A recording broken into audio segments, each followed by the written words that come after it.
self-serving, persuasive talkers of everything and nothing. We are Conversation Con Artists. What's going on, people? It's your boy, Mr. On Point. And I am Calamity Red. And we are Conversation Con Artists, back for another wonderful, fantastic episode. You can find me on Twitter and Instagram at Mr. MISTER_on point. And I can be found at red_calamity. Also, we're still doing the listener letter portion of the show. So if you have a question you would like for us to answer on the show, you can send it to our Gmail account, which is conversationconartists@gmail.com. Find us on Facebook, Conversation Con Artists, and send it to us that way, or hit us up on any of our social media. If you have any Reddit posts or anything that you would like for us to read. But I think we're going to get into a little bit of this poetry first. Yeah, we're going to knock that poetry out the way. All right. Who goes first? You can go first. Okay, so this one has a backstory. Uh-oh. What does that mean? So, when I was an undergrad at AUM, AUM don't have no football team, so the basketball team was kind of like the football players of the school, if that makes sense.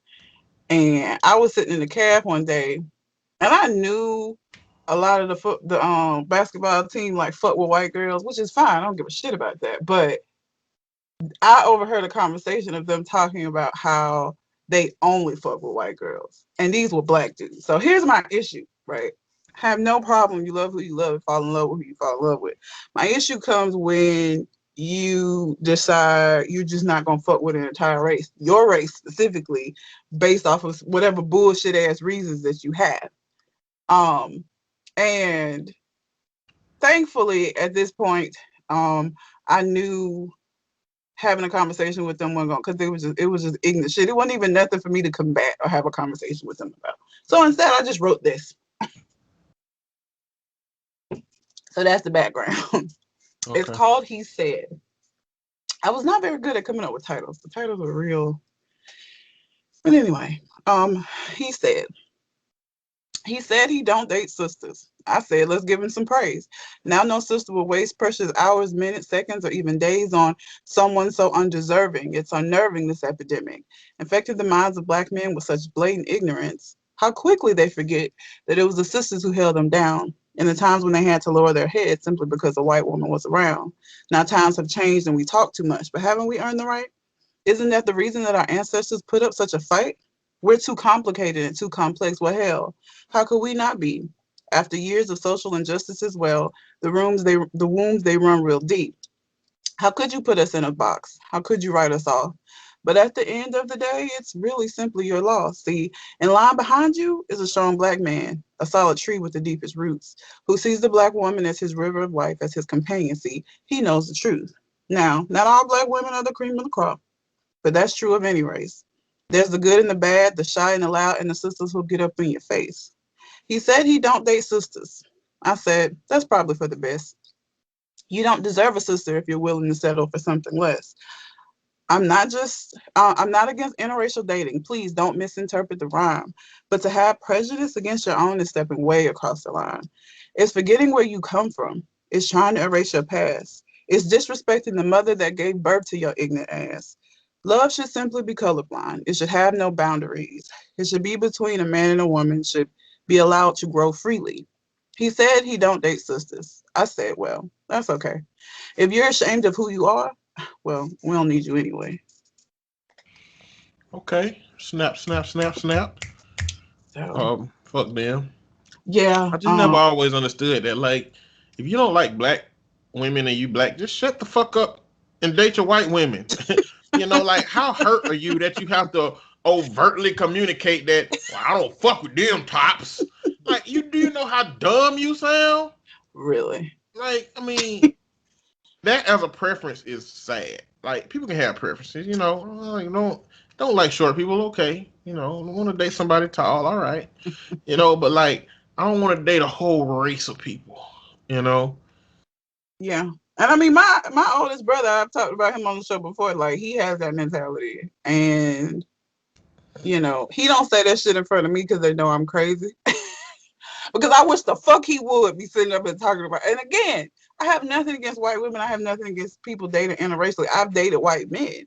but I wasn't dating white men because I hate black men or because I didn't want to date black men or because I think black men are fucked up. I think there are men on all spectrums that are fucked up. That's just what it is. So it's determined that you're just not going to date black women at all. Your ass is black. You know your mama black. Your sisters, your aunties, your cousins, they all black. So it's a big fuck you to them too when you do that shit. Like that shit is ugh. But anyway, Right. I did that instead of cussing niggas out. And Well, I grew up, growing up in the South, it just always felt like white women came with a cost. Kind of like life, can't get right. I mean, it looked like they were in love, but they couldn't be together because of the social dynamics back then. And I grew up in a small little racist town that would look like it wasn't racist on the outside, but on the inside it was racist as hell. You know what I'm saying? So I think that made it difficult to accept the idea that a white woman would like me, because none of them ever did. It made it hard if a white woman did like me, to believe that a society around me would accept it. And we see that right now with society. So it's like, I just never grew an attraction to white women, because it's like, it's safer not to have an attraction to white women. Yeah. You know? My foray into white men ended abruptly for a number of reasons, but and this is not all white men. There are a lot of white men now that I think still fetishize black women. This has been happening since slavery. You had slave masters that had their favorite slave that they was having sex with and making little mixed babies with and shit, raping because they didn't really have a choice in the matter. So like that fascination has always been there, and so part of my issue was also like, are you dating me because I'm me? Or are you dating me because you have this fetish? And just having to figure that question out. I don't have to do that when I date somebody that look like me. Like, it may be for some other bullshit ass reasons, right? It may not be because it's me, but it won't be because he's fetishizing me. And once he gets the fetish out of his system, then it's like, okay, that's for that. Yeah. So I don't know. But anyway, that was he said. Okay. Mine is called Addicted to the Pain. I really have not been in any kind of toxic entanglement like the one that I described in this poem. Well, a lot of my poetry, some of my poetry is from my experience, but a lot of it is just me putting my feet in the shoes of somebody that has been in the situation. And so I just try to visualize what it must feel like, and I try to encapsulate the emotions that it must feel like in that. Mm-hmm. And so I don't even think I felt something like this before, but this is Addicted to the Pain. It hurts when you come near me, and I know in some ways you fear me, but I know you love the pain. Your longing for this bliss that comes with this painful intenseness is something you contain and yet also desire. I know you don't really want the pain, but you take it when it comes with an intense, passionate fire. I know because I do the same. Trying to deny the burn from this immaculate flame goes in vain because we seek each other knowing what the results will be. Approaching each other with somewhat of a shy subtlety, which quickly turns into a dangerous exchange.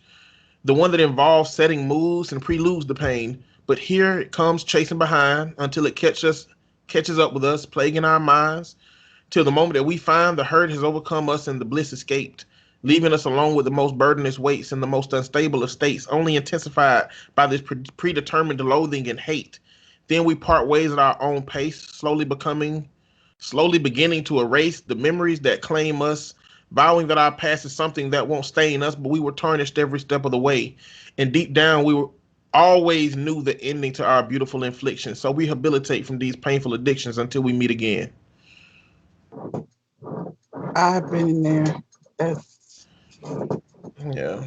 unfortunately. Once you gone from me, you fucking gone. That's just what it is. Like, there's way too many people out here to give an opportunity for a fresh start and to be letting your monkey ass come back around and bullshit the way you've been bullshitting. Well, that's how I am now. You know, I'm queen to cut a nigga off. That's what I do. Okay. But it took fucked up situations for me to get to the point where I'm like, okay, ain't nobody got time for this shit. Young Red went through something like that. Yeah. Unfortunately. So that's our poetry for the week. We'll hit y'all back with some next week. Let us know how you feel about it. I'm gonna come with some new stuff soon. This is just old stuff. I'm gonna come with some new stuff soon. I don't know, Red got some new stuff too. I'm gonna have to make some new stuff if you do new stuff. I mean, that's just what it's gotta be. Sorry. I got new ways of writing, new ways of conceptualizing. Some of this stuff is super old, man. Some of this stuff is like 11, 12 years old. Yeah, my outlook is very different. Like any of the stuff that I read that's old, with the exception, like I still feel the same how I felt when I wrote He Said. But a lot of this shit about relationships and love, like a lot of that shit ain't even where I'm at now. So, I mean, it would be good to do a comparison of what I would write now and what I wrote back then. So it's not so bad to do new stuff, but like, damn, nigga. Yeah. But anyhow, we have letters. We do. So our first letter comes from Colin in the form of a video with some audio that I'm gonna play, and then we're gonna see what Colin wanted us to throw in the show. Here it goes. This is Gary Anthony Williams with the Kanye Chronicles, and my dear friend, Uncle Ruckus, no relation. Look here, Kanye. When I saw you in that Oval Office with the greatest president anybody has ever seen, when I saw you hug him, bow down to him, tell him what a great white father figure he's been to you, and how his MAGA hats gave you superhuman strength, I thought, man, there is a colored guy that I can finally respect. Bravo, Negro. Bravo for stepping and fetching and making America great again. Good colored. And this is Gary Anthony Williams with the Kanye Chronicles. Damn. Stepping and fetching. Bro, that was a sneak diss like a motherfucker, boy. If y'all have never seen what Gary Anthony looks like seeing him do that voice is just so funny.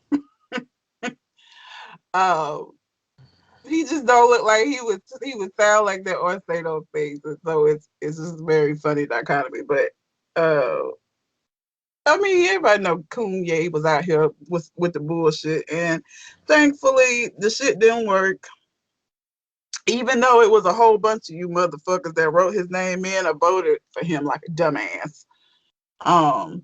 You know, what can you say? It's Kanye. Like, what? It's nothing even to add to that. Nothing. But I appreciate that, Colin. Yes. It's a hilarious video. But like I said, it was like on the surface, yes, it was praising, but the way that he was saying, how you bent over and fetched and like it's like Devin and fetching. It's no way you could feel good about that video. Especially coming from who it's coming from. We know who Uncle Ruckus is. If you don't, well, everybody know who Uncle Ruckus is.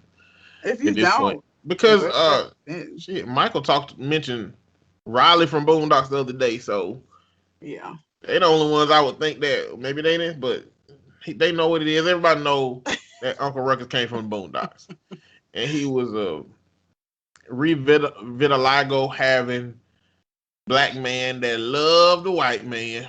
And hated black. Like when you talk about somebody that hated himself. Hate Blackie. Yes.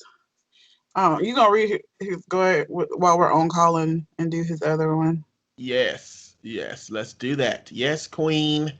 I will not. Episode 259, Poetic Meat. Because why not? Why not? Okay.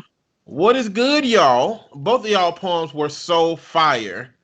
Red's "You Are an Asshole, but So Was I" was so real and on points. Hood Man Slinging Wood Man was amazing. If you guys haven't already, can we talk about posting what you've written on a blog? I can help with intellectual property protections. My 2020 haiku: this year was in fact the best and the worst of an era of this nation's sins.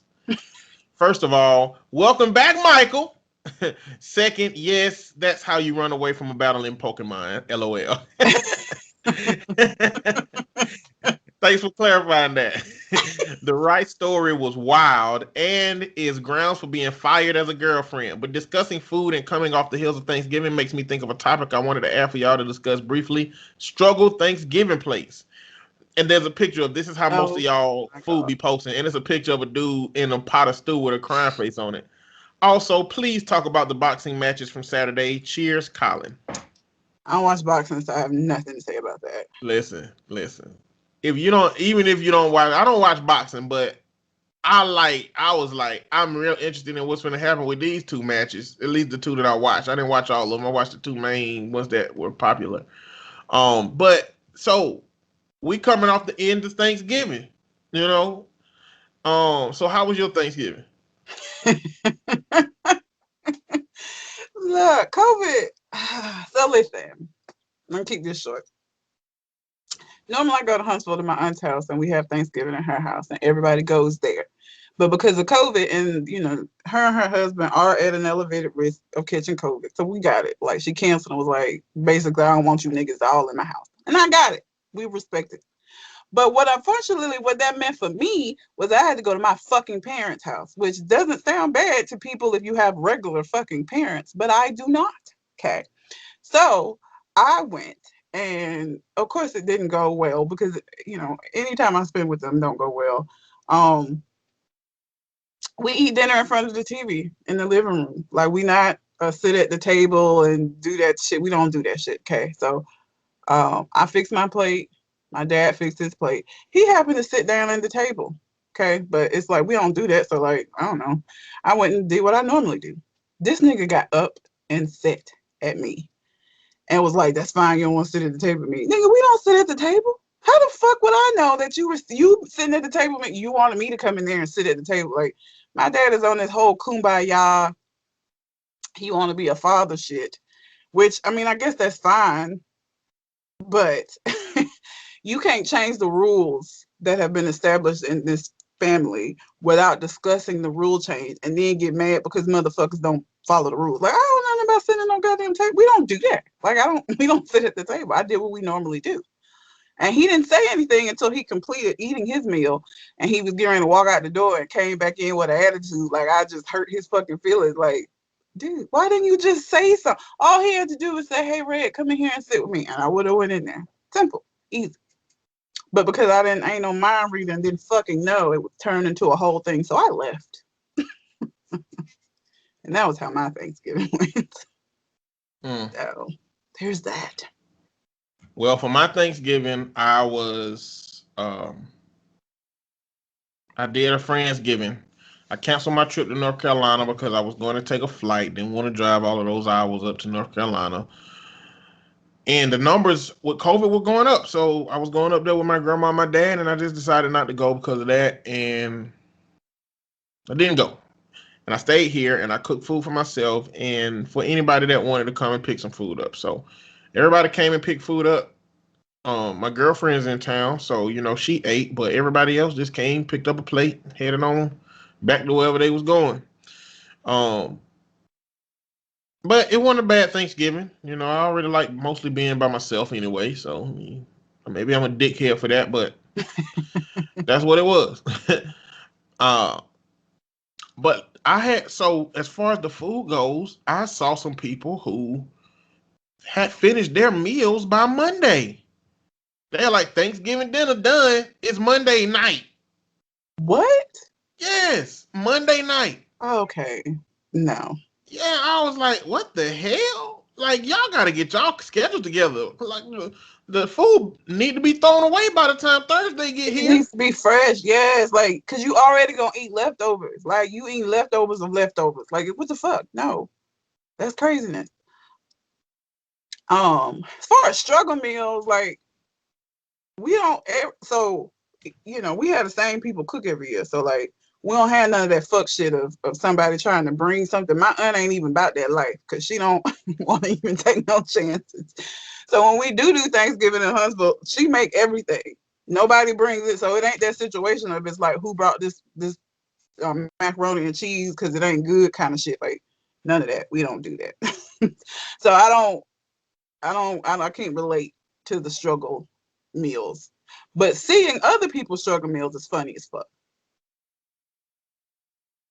I will say that. Yeah, I mean, and I had seen that many struggle meals like from my friends because like I at least got people around me smart enough to know what you shouldn't be doing. But something that was going around was a recipe that Kamala Harris put up that was a cornbread stuffing recipe that has sausage and apples in it.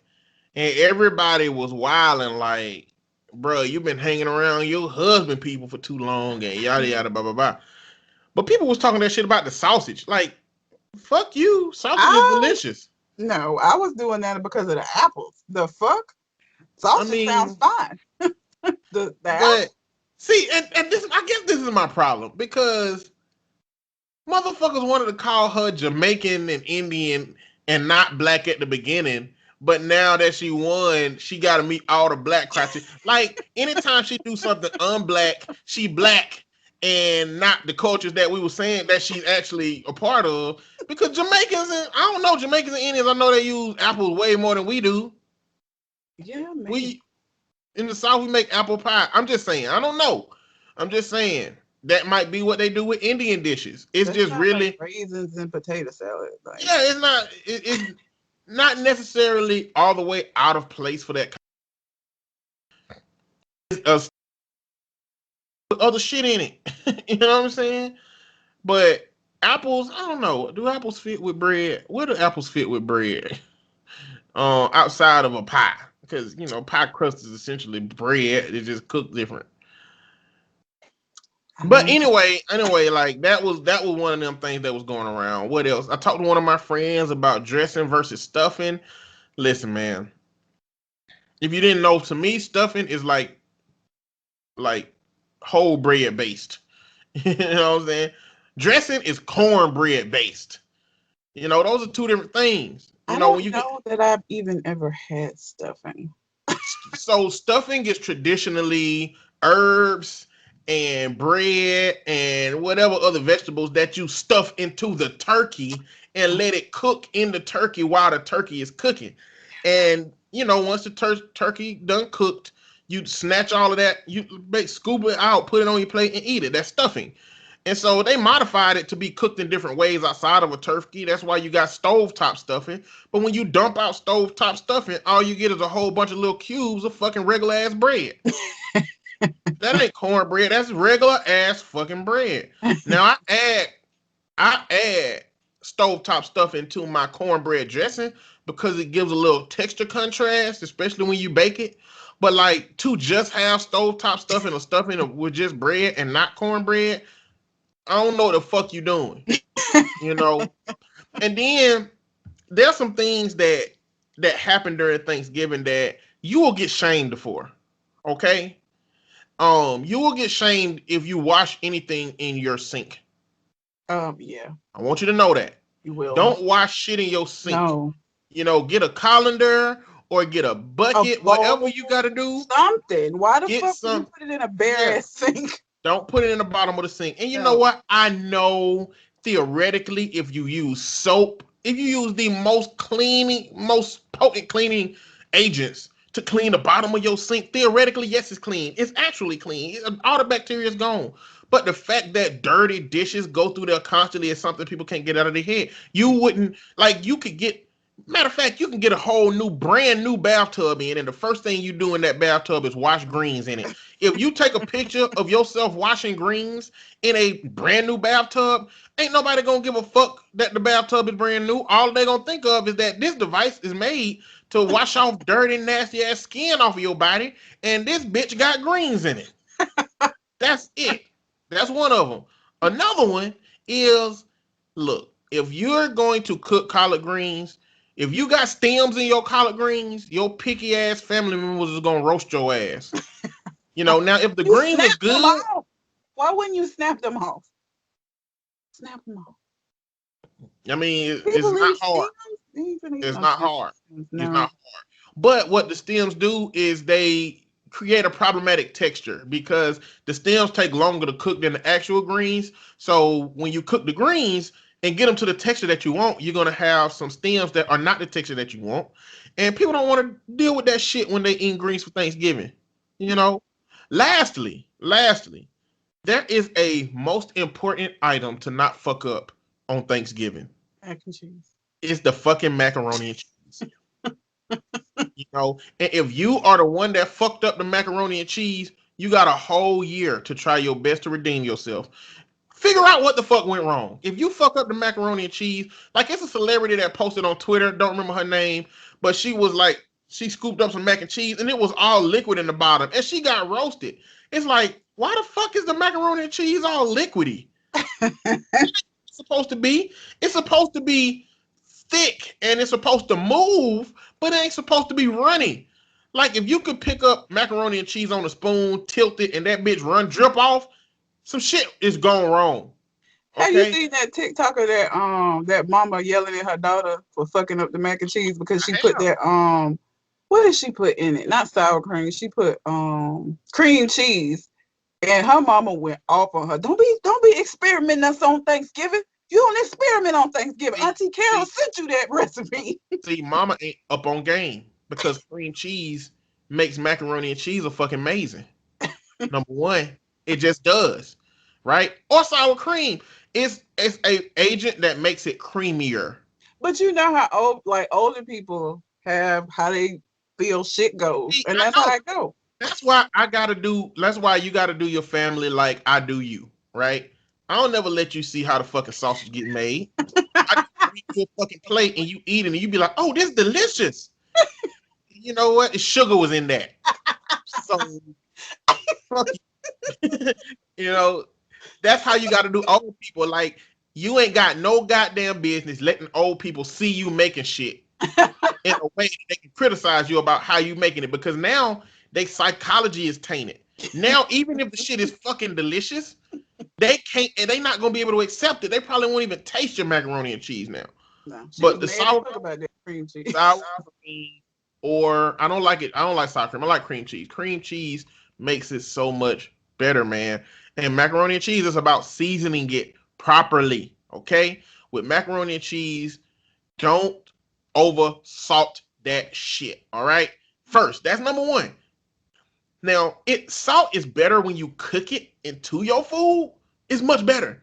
But it's not if you put too much and cook it into it. So with salt and macaroni and cheese, it's better to add it later after you've, get a chance to get your mix together and taste it. Another thing, if you ain't putting your macaroni and cheese in the oven to bake to get that nice little crust of cheese over the top, you're fucking up. All right? Put that shit in the oven, goddammit. And the last thing is when you making your mix on the stove top, put that shit on medium low.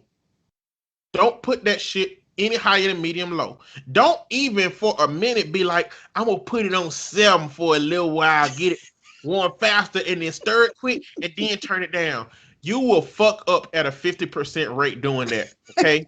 Just be patient. Let that shit cook because when you burn shit on the bottom of the pan, it fucks up the whole thing. It fuck up the whole dish, But you got a year to figure out how you fucked up. And if you want to build a recipe, hit your boy up. I got you. I can help you figure out how to make some delicious shit. One, cook on your own at your house and bring it to wherever you eating. Let other niggas eat it and be like, oh shit, who made the macaroni and cheese? Instead of, who made the macaroni and cheese? You do not want that one because because somebody know you bought the macaroni and cheese. They're going to look straight at you and point at your ass. And you done fucked up that part of Thanksgiving for everybody. And you're going to get roasted. You hear me? Get roasted the flame fucking boil like Burger King. Oh, Jesus. But yeah, that was those are my Thanksgiving observations. I made some sweet potato pies. I normally make sweet potato souffle because I don't like sweet potato pies. And I found out why I don't like sweet potato pies, Red. Why? I don't like sweet potato pies because when people make them, they make them with them frozen ass crusts from the grocery store. Mm-hmm. I made my own crust. Of course you did.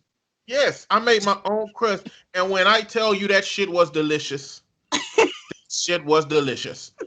Now I fuck with sweet potato pie, but mine. Pie. You know, I had a few people say, you need to sell this shit. And then I made my own little heavy whipping cream to go on top of it. And they were like, you need to sell this shit.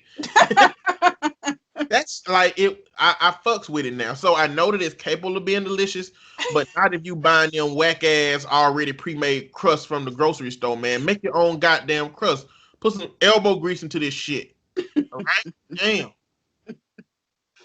But it was delicious. Oh, Jesus. What about the fights, real quick? Because I didn't watch them, so I have nothing to add. All right, so two notable fights. Clearly, Roy Jones Jr. and Mike Tyson was going to have a fight, but also Jake Paul and Nate Robinson was going to have a fight. So, Jake Paul. You remember Logan Paul? I know who the Paul brothers are, and I don't even understand why the fuck they're famous, but yeah, I know. Clearly, Logan Paul got famous from YouTube. Mm-hmm. And then he did that video in the Suicide Forest, and that fucked up his whole YouTube shit. Yeah. Like, they demonetized some of his videos, took him off from being a top YouTuber when, show him on the front screen like he used to be. And from all of that shit, they decided to go into boxing. Him and his brother decided to go into boxing. I think Logan Paul's first match was with somebody named KSI, but it was another popular person. It was just a popular person. They had just been talking shit back and forth to each other. And I don't know how Jake Paul and Nate Robinson fight came to be, but Nate Robinson played in the NBA or played in the NBA. I don't know if he's actively on a roster. But he's an athlete. He's an actual athlete. Yeah. Okay. And it sounds like fuckery. What it looked so apparently, like if you read about the Paul brothers, they both dickheads. Number one, very but much so. People who are training with them are saying that they taking this serious as fuck. Like they taking boxing serious as fuck, and so they training like hell. It don't look like Nate Robinson trained. It looked like Nate Robinson said, "I used to whoop niggas in the hood. I can fight them." And he got his ass knocked the fuck out. Oh, that is not where I thought this story was going. What?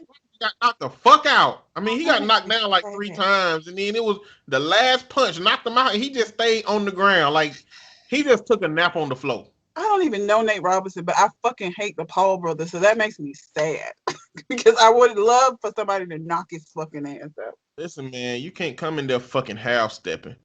And now this is the thing. During the fights, Snoop Dogg was the one that was commentating. And he was commentating like a nigga from the streets commentating. Like he was, because when Nate Robinson got knocked out, he started singing a hymn. I will not. What? I don't remember this hymn, but he just started singing a church hymn, laughing while he was singing it, and I was like, damn. So Snoop Dogg was a highlight, and then Lil Wayne was supposed to come perform. Due to unforeseen events, he didn't come, and then Snoop Dogg had to perform. So like Snoop Dogg was ready. Like Snoop Dogg made that shit entertaining for everybody. Ain't Wayne in some more legal trouble? Yeah, he is. Okay. He should have just said, "Y'all know what's going on. I can't make it." Then the main event, which was Mike Tyson and Roy Jones Jr., which these niggas is 50 years old at this point. You know what I'm saying? And they were just having like I don't want to say a friendly bout, but it's just an exhibition bout. It didn't go towards their records or nothing. It was just a match that was supposed to be for charity. And so that's what the match was for. They did it for charity. I think they both got paid $1 million, but all the rest of the money went to charity. Shit. And I mean, it was just a regular ass fight. Everybody was afraid that Roy Jones Jr. was gonna get knocked the fuck out, that he was gonna get hurt. Because that's fucking Iron Mike Tyson. You know what I'm saying? And I think Roy Jones Jr. Well, I think Roy Jones Jr. last so they talked. So no winner. So they had like a they asked Roy Jones Jr. and were you scared? Scared that you was gonna get hurt. And Mike Tyson was like, why nobody asking me if I'm scared? They always asking him if he's scared. I'm scared too. Last fight was 3 years ago. I fought 15, 16 years ago. Nobody ever asked me if I'm scared if I'm gonna get hurt. He just making an episode out of it. But he might really feel that way. Like, how must it feel to be somebody that was so goddamn ruthless in your craft of fighting? You only come up in the context of getting, other people getting their ass whooped. I mean, you would think that would be amazing for a boxer though. Like, you would want that kind of reputation. Like, out the gate, niggas just already like, well, Mike good. We ain't gotta worry about Mike. Man, nah, it's like that episode of Black Dynamite, where Richard Pryor was in the episode. Did you see that? Mm-mm. You never saw Black Dynamite the cartoon? Mm-mm. Oh fuck! You gotta watch that shit, Red. Have you seen Black Dynamite the movie? No. I can't believe we done. I know you ain't talking about. You can't believe I ain't seen some shit when you ain't seen a ton of things. This shit black though. No, but you not seen black shit too. Listen, Red, you watch a lot of movies. I just has become a cult classic. I don't know how you don't went this long without seeing Black fucking Dynamite. And Cole Jackson probably, if he listening, is gonna be like, "What the fuck?" Because that's his shit. But I haven't seen it. Anyway, we got to talk about that shit later. We're gonna have to watch that shit on Cena or something. So they got like this thing called Cena and other ones now since COVID. All these different services done came up where you can all watch movies together. So basically, it's like Skype, but a movie is playing. So all our videos could be around and we could talk and type. Do that shit. We need to do that shit with the podcast group. We need to do that shit. Like, we just need to watch, talk shit, and do that. Yeah. Everybody choose a movie, we rotate, but we got to do that with Black Dynamite. Black Dynamite is done by Michael J. White. It's basically a parody of blaxploitation films.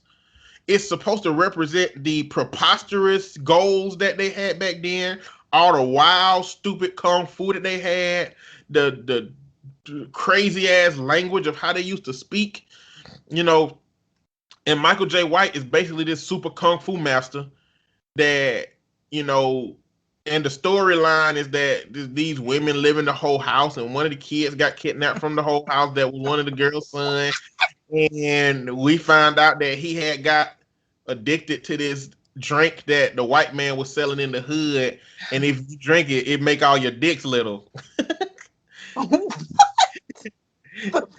Listen, but it would do shit like it would intentionally show things like shit that you would see in blaxploitation films that clearly they did on purpose for this movie just to show like the preposterousness of it back then. Like, it's one scene where Michael J. White jump up out of a chair and hit his head on a microphone, and then they lift the microphone up real slow while he continued to sing. Like, that shit used to happen like with those cheap lower end black budget films. But there was an episode, so they made it into a cartoon, and I don't know if Aaron McGruder did the cartoon or if the same animators that animated Boondocks did it, but it had that same kind of Boondocks humor. So I think it might have been Aaron McGruder, but there was an episode with Richard Pryor in it where Richard Pryor was trying to deliver a very important message the whole movie. But anytime he would start talking, people would just start laughing at him. And nobody would take him seriously because of what he does. When he wanted to just be taken seriously a little bit, like he'll be saying something serious, and then everybody start laughing, and he'll look around, and they'll just be laughing, and that's how it was the whole episode. Nobody would ever listen to him, and so it made me feel like that with Mike Tyson. It's like Mike Tyson just want to be empathized with, and he just wants some intimacy and affection, and he wants somebody to just see him as maybe a gentle human being, different than he used to be, but the image that he has attached to himself is one of a fucking pit bull off the leash that is ready to go at your neck. Which is amazing because when he talks, he still sounds like a little third grader. Like the way he speaks. Again, I feel like this is representative of how much niggas know he'll whoop their ass. Like, people make fun of him Nobody makes fun of him to his face, and people still scared of him. He sounds like he sounds, and you still got people that's scared of him. It's amazing. I like Mike Tyson, man.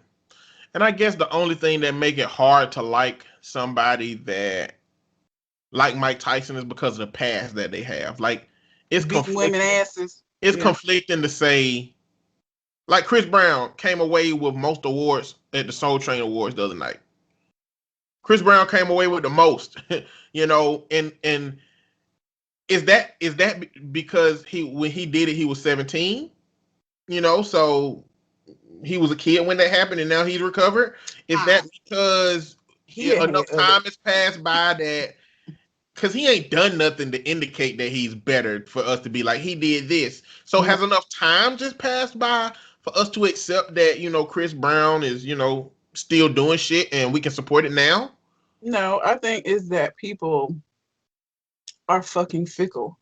Even when that shit happened, you had dumb little bitches talking about he beat me up any day. Like he has consistently had a fan base, regardless of all the fuck shit that he's done. Because the Rihanna was the tip. That was the beginning of the fuck shit of Chris Brown. After that, I guess he felt like, might as well not try to be a good guy no more. I'm the villain now, so I'm gonna be the villain. He done threw chairs at shows. Like he's done a lot of shit to indicate that he has not changed since he was 17, actually, but people are fickle.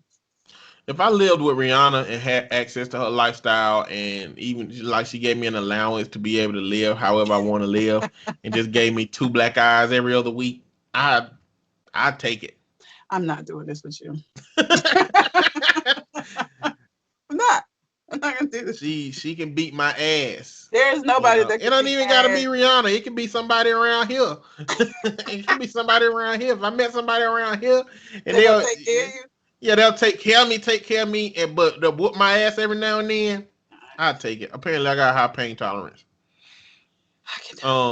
But you know, with Mike Tyson, I was watching a comedy stand-up. It might have been Patrice O'Neal that said this. I don't want to put them words in his mouth, but somebody said that I don't believe Mike Tyson hit Robin Givens because when Mike Tyson was first, when he was first indicated of doing it, he said, "I wish I would have hit her."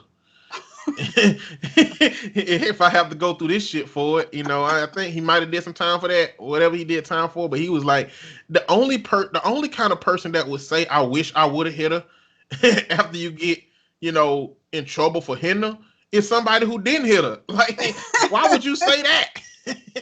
Either you have fully and vehemently committed to the idea that you didn't hit her and you did, or you didn't hit her. You know, but I like Mike Tyson. His behavior since that time, I would say he probably did hit her. Maybe he did. Maybe he don't remember. But I like Mike Tyson now, man. He had a special that came out a while back, a comedy special, and I don't know why I felt intrigued to watch it, but it was motivating. It was funny, and he's a funny dude. And now lately he's been emotional. Like I saw on TikTok. A video came up that said, I hate doing it, but I do it like I love it. And that's discipline, you know, and that's how he would train. You know, he hated training, but he was like, I train like I love it because it's what I had to do, you know, for my craft. And, you know, he got emotional, started crying. And then, but what he went at Boosie on his podcast the other day, because he went at Boosie about talking about D Wade's daughter. Yes. Yeah. Went at him about that. And he said, "Are you homosexual?" Like he asked Boosie, "Are you a homosexual? Like, why would you be so concerned about somebody else's, you know, sexuality?" And that's where that shit that Mike Tyson got, that shit that come attached with him, that's where that shit means something. Because what Boosie gonna do? Get his ass fucking exactly. What is Boosie gonna do? You can't even get aggressive. You can't even be like, Mike, you know that's a fucked up ass question. You can't do that shit, especially if you know Mike is salty in that moment about what he asking you about already. Like all you can do is be like, "Man, I don't know, Mike. Man, it was just a rough day, and I probably shouldn't have said that shit." And you know, So, but but you know, I think it was I mean, you know, for people who like boxing, call it a good moment for boxing. They called it a good spend of $50 for watching it. You know, because you got an entertaining exhibition fight and some good matches out of the situation, and a bunch of memes. Because Nate Rob, if you see a dude laying on the floor, um, you could be certain at this point in time that it is Nate Robinson, having gotten his ass knocked the fuck out. Wow. That's what happened. So appreciate that, Colin. Thanks, Colin.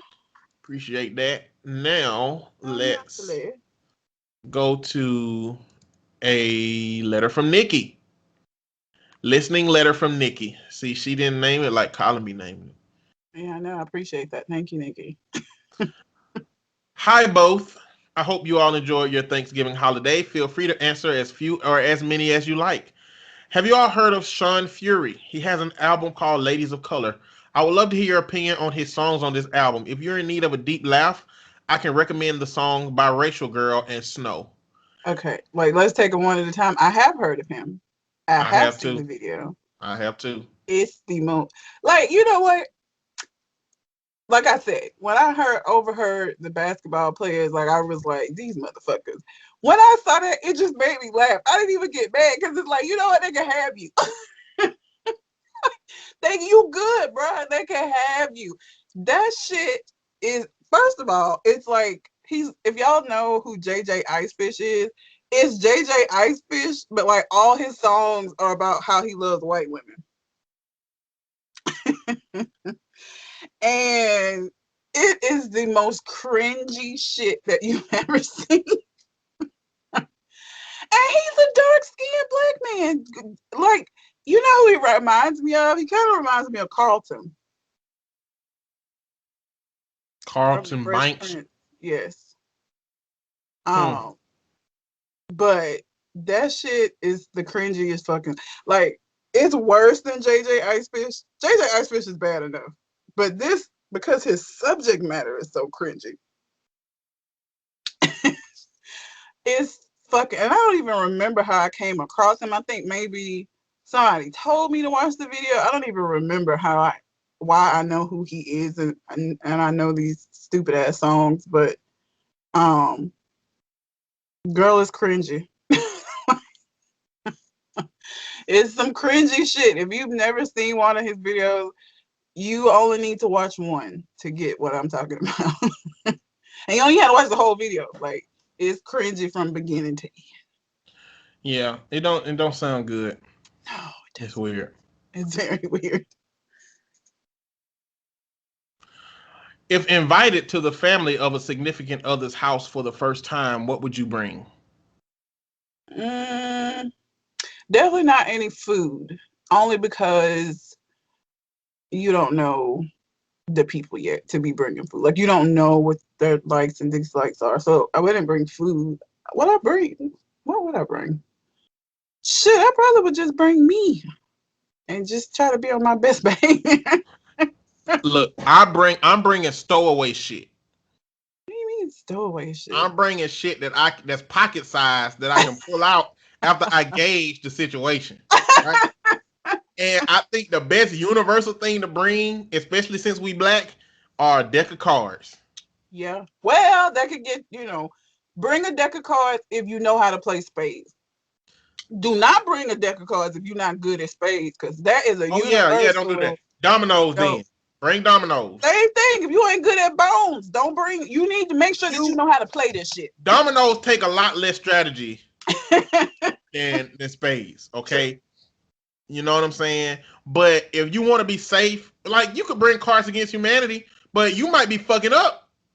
This a family. You know what I'm saying? Like, if I was going with my significant other's friends, Cards Against Humanity. Oh, This ain't everybody flavor. Okay, cool. It just, they just know that I'm open to play some game that's a little wild and got a little dicey language in it. You can't bring that shit if somebody mamas and uncles gonna be there. It's hard. You know what I'm saying? You have to gauge it. I feel like that first meeting, Even because I wouldn't even, I'm sure by before you go meet them, you've had a conversation with your significant other. But I'm going to take what he say with a grain of salt. I need to see for myself, especially with me being in the profession that I'm in. I need to observe for myself so that I can decide how I'm going to move forward. Like, I'm going to take what you say and have that in the back of my head. But I also need to be able to gauge it for myself to see, like, okay, this is, So, like, that first time, I don't know that I would take anything because you don't know yet what would be okay to bring. You don't. Mm-hmm. And you don't want to, first impressions, man, you don't want to have a bad first impression because then his mama going to be like, don't bring her back to my house. Or every time you go over there, it's going to be uncomfortable and shit. And I don't have time for that. I don't have time for it. And I think, for me, the real answer is like, I'm gonna ask my significant other. I'm gonna be like, what is your family like? Are these conservative Christian folks? You know what I'm saying? Are they wild child folks? You know what I'm saying? Do y'all have a bunch of fucking uncovered trauma that y'all pretend don't exist when y'all there, but I'm gonna sense the tension between every fucking body? Like, I need to understand what's going on because I might have to bring my self-defense mechanisms. You know what I'm saying? I might have to bring my own little pocket-sized self-care book just in case I need to go to the bathroom and read how not to get your shit triggered. Do your family? Is your family okay with me? Like, do you have one of them daddies and uncles that's overprotective of you as a woman that when I walk in there, I'm gonna feel like them niggas want to whoop my ass? You know what I'm saying? Yeah. Did you have any family members that touched you weird at some point?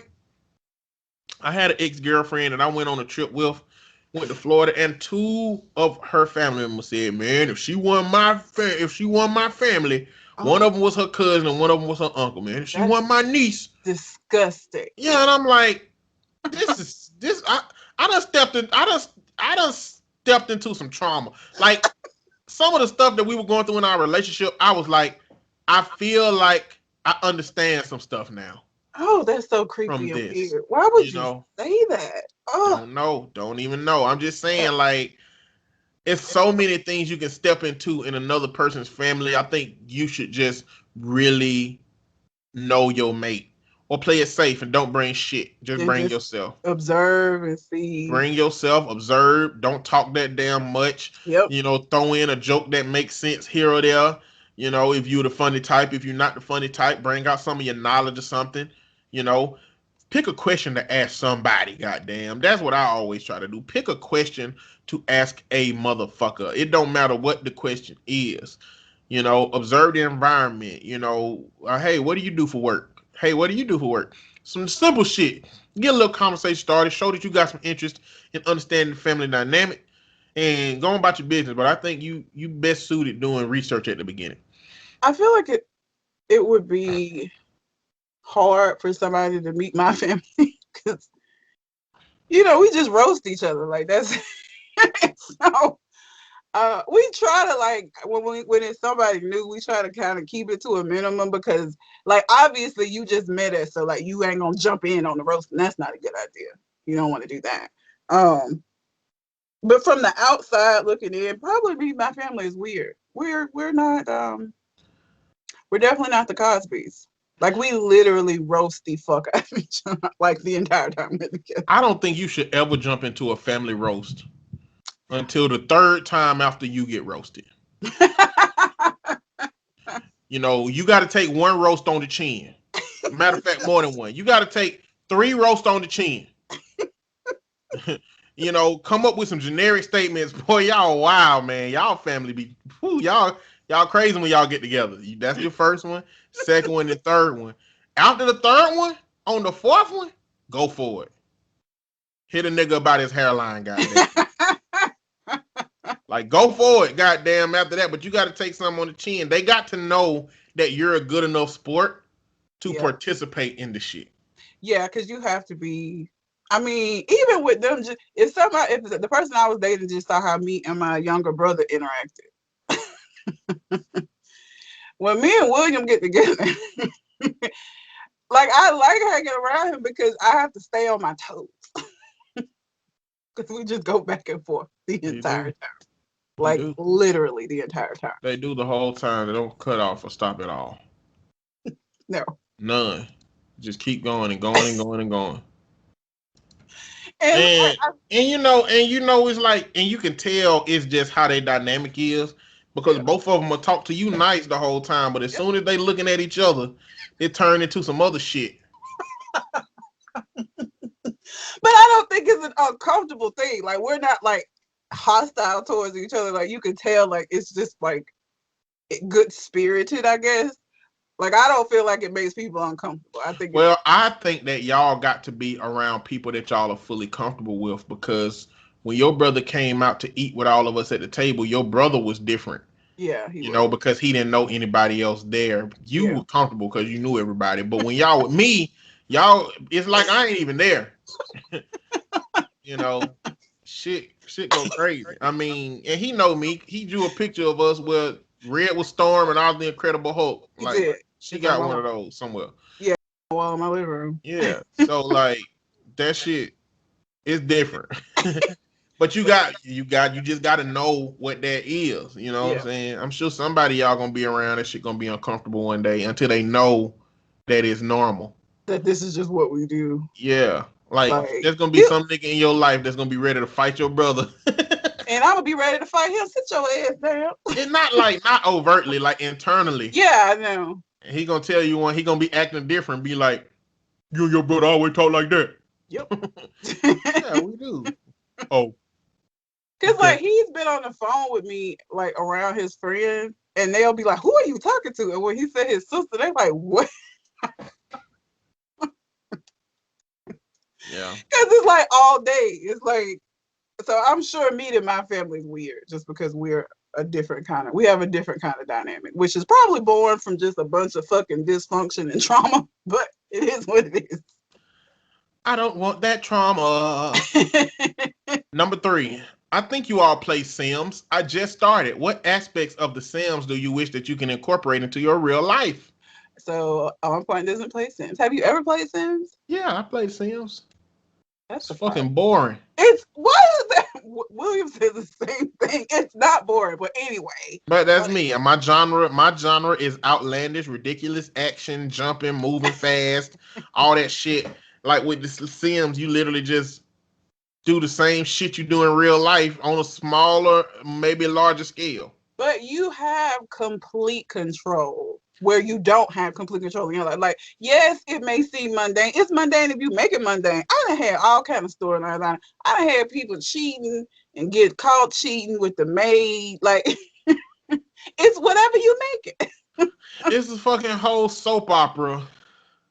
If you make it a soap opera, you can have a family show. You can have a Cosby kind of shit going on. Like, it just depends.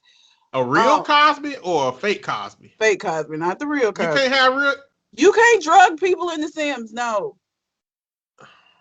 Oh, okay. It's not possible. I was just trying to see how. No, they have mod. So let me tell you this: the game that you buy, The Sims, is very, very different from. You have so many creative people that create modifications for that game. So I played Sims 2. I play Sims 4 now because my Sims 2, I can't get it to run on my computer, but neither here nor there. Sims 2, I had a strip club. Now, the regular game, you can't do that shit. But somebody created a mod with stripper poles, and the Sims, like, literally, they strip down. Like, they don't get naked, but they strip down to and swing around the pole. It was funny. But anyway, to her question. So Sims 4, one of the things I would like to incorporate is that clothes are free. You don't have to pay. Like, you can change your Sim and have them wear whatever you want them to wear, and you don't have to purchase it. Like previous games, you had to buy the clothes, and I mean, I guess that makes more sense. But it's like having an unlimited closet. So that would be cool because I don't like shopping. So if I could just like automatically get whatever I wanted and not have to ever go shopping again, that shit would be amazing. And what else would I want to incorporate from The Sims? Probably how easy dating is. Like dating in The Sims, and it's because the way that the algorithm for like matching up people is not that strenuous of a task. So unlike in real life, Like, you can have a bad date if somebody has like off personality characteristics, but like most of the time, dating is so much easier. Like, I would have been married with a kid by now if I lived in a simulation. So those two things I would say. I don't know if you have an answer since you haven't. When's the last time you played Sims? It's been a while. It's been a while since I played Sims. You probably wouldn't want to incorporate anything. Yeah, I don't know what to do. I mean, if I can lay in the bed and just click a button and be full and like have eaten, I guess. You can't do that though. You have to Can't do actually. that. No, you have to fix food and eat it. I don't know. I guess if life was set up like a button menu, whatever button menu that makes shit convenient, or being able to speed shit and slow shit down. That's another thing. You can speed through boring shit. Like, you can, that I would like to do that. Like, speeding through meetings and shit that I didn't want to sit through anyway. Or just going to the dentist and just speeding through that whole shit. I mean, that'd be great. Yeah. Well, that being said, I just looked up a video. Okay. Of the 7 best Sims for adult mods to spice up your game. Oh my God, there's so many. This is going to be so bad. But go ahead. And let me just say this. I mean, so they got an experimental drugs. Oh. They got one called Wicked Whims, just by basically you can fuck. Yeah. Well, they got you one, can fuck anyway, but it butt naked fucking. Like, not video game type stuff. And I'm looking at what seems like a psychopath mod where you can just go kill people, and then there's a gang mod. Oh shit. Well, you could be in a gang, but what I will say is that if you're listening to this, has never played The Sims, looking to play The Sims, if you want to be able to play a modded game, get it on PC. Because you cannot add mods on console. Either PlayStation, Xbox, you cannot add mods. So if you want to be able to mod your game and do like adult shit because Sims is rated T for teen. The most spicy thing that you can do is called woohoo, which is their version of sex. And they get under the cover and the covers move, and that's like it. So if you want to be able to do like shit outside of that, you need to get it on PC, because console they don't have it where you can add mods. So yeah, but I'm off this week, and I'm gonna be simming this week. So okay. 4, in dating relationships, have you all had more luck when you all initiate things or vice versa? No. I think I used to say my picker is broken, and I think it's gotten better as I've gotten older. But no, I would say the ones that I chose that I was like, ooh, maybe him. It went to shit. So no, I wouldn't say so. I think I'm not a very assertive guy. I'm very passive, and that means that for things to move forward with me, the women that I've engaged with have had to be more assertive. But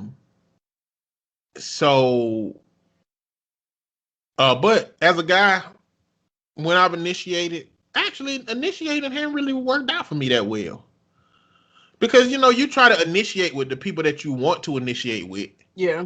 But the people that you end up with ain't the same people. That's been my experience, and I always be telling people, look, I'm confident in myself. I like who I am, how I am, what I look like. I'm okay with acting and whatnot, but I still don't look like the niggas on the S-curl boxes. You know what I'm saying? Look like the niggas on the S-curl boxes, but the niggas on the S-curl boxes. It's just Elba, dude. There's niggas out here. How many Idris Elbas out here running around, nigga? There are some. Like, there's an Idris Elba in every city who is Where's the one in Birmingham? Hey, local Idris Elba. You got to go to Inslee and find him. He got 3 baby mamas. Don't take care of his kids and shit. But aesthetically, he looked like Idris Elba. If you saw his ass on this side of town in Publix, you'll be like, oh, shit, he's attractive. If he would come talk to me, I would give him my number, and he will ruin your fucking life. Them niggas are out here, okay? They out here. Except, so there are niggas out here who can legitimately walk up to a woman and be like, "Hey, girl," with that deep voice and the, fucking chiseled up and shit. And women be about to melt. Oh yeah, here's my number. And spend 6 months with that nigga to find out he ain't shit. That happens all the time. It does.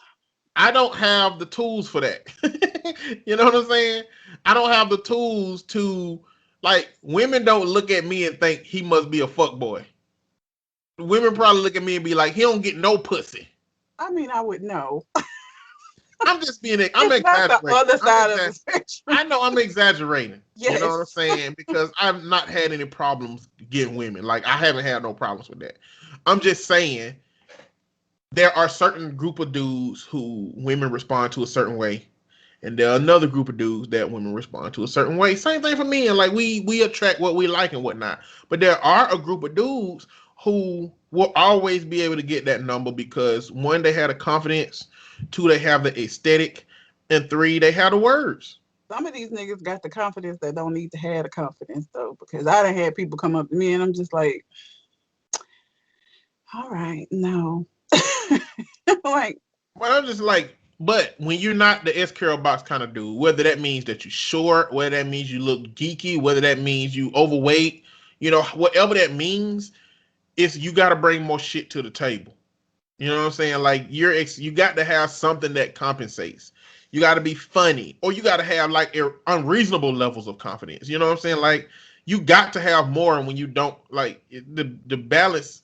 That I feel like that's why a lot of dudes who have the aesthetic ain't shit. Yeah, because they don't have to. They don't have to be. And they don't work at it. Yeah, that's true. Yeah, they don't have to be, and they don't have to hone in their skills. Same for dudes that have like great sex. You know what I'm saying? If they just want sex and women know that they have good sex, that they can rope women into these cycles where they just having sex with a person that they don't give a fuck about or like because the sex is good. And so shit come with it. But for me, not initiating has gotten me where I'm in a good place where I want to be. And I guess initiating things for me means, me letting somebody know that I like them. I'm not really good with that. I let them, in my head, the things that I do must indicate that I like you. Because I talk to you all day. That's not how I know. That's how I've been traditionally. Like I talk to you all day. I ask you if you want to go out. When we go out, I pay for it. I guess that means there's a whole bunch of dudes that's doing all of that shit don't have no interest in you. That's the only thing that I have to assume. I didn't know that. Like I don't know why you would do this shit for somebody if you don't want more somehow. And it ain't already established that you friends or whatever, so, but. I don't initiate, not because I feel like women shouldn't, but I feel like I shouldn't, because I already have a very strong personality as it is, and when I get nervous, and if I'm initiating something, like I'm just not, social shit, I'm not good with social shit, I'm just not, and when I get nervous, I resort to what I do with my family. And my family, we do that and that's fine. But with a stranger, it just comes off as I'm just, an asshole. So It's usually best that I don't, just because it doesn't work. I just don't do a good job of it. Like batting your eyelashes and being, flirty and cute. I don't do that very well at all. It's cringy. It's cringy while I'm doing it. So I know it's cringy to witness. But what I will say is that, to me, I think women have to get beyond the point where they seek out everything else in their lives on the heels of independence. And the only thing that they're dependent upon is a man to walk up to them and say, hey, I want you. True. Because you really don't know what you're getting in that. I think women need to find the confidence to like a man and say, hey, I like you. Do you like me? If you do, let's move forward. If you don't, then I'm going to go to the next person, instead of waiting around for a guy to profess what he feels for her. Don't wait for niggas, because you just letting a nigga dump out the trash can. You know what I'm saying? because he was assertive, because he walked up to you and said something like that don't benefit you at all, to me. Next question. I started a new job not too long ago. It came with a salary bump. As non-married and childless individuals, are you satisfied with your current income? Is there a certain amount that you would feel comfortable with staying at salary-wise? I know salary amounts are highly personal, so feel free to mention percentage increases or increases in dollars if that works better without revealing your actual salary. I actually just took a decrease. So I think I mentioned this, that I just got a new job. I haven't started it yet. Started Monday next week. But I'm going back and doing individual therapy, and I'm going to get my LPC. And unfortunately, in doing The that, LPC is the license for our profession that you obtain by counseling for a certain amount of hours. So once she's done those hours, then she'll be a licensed professional counselor and have the license to show for it. That's what the LPC is. Even though I've done well over those hours, it wasn't tracked, and I wasn't paying a supervisor. Like the whole licensing, it's a fucking scam. It is. It fucking is. But that's another conversation. Once you have the skills to be a counselor, you got the skills to be a counselor, okay? And from my perspective, if you fuck up, somebody should turn you in, and that should be good enough. But what they want us to do is to continue to pay somebody for 3 years or the equivalent of 3,000 hours to show us the best way to counsel. And then we have to keep up with these CEUs, which we got to get 40 CEUs every 2 years, meaning we got to pay money to people who do seminars around the country to make sure we keep up with new information and new data and yada, yada, yada, blah, blah, blah, blah, blah. And then we have conferences that the best place to get those CEUs are conferences. And so it's like a whole system of how are we going to get $700 or $800 out of this person over these 2 years, basically.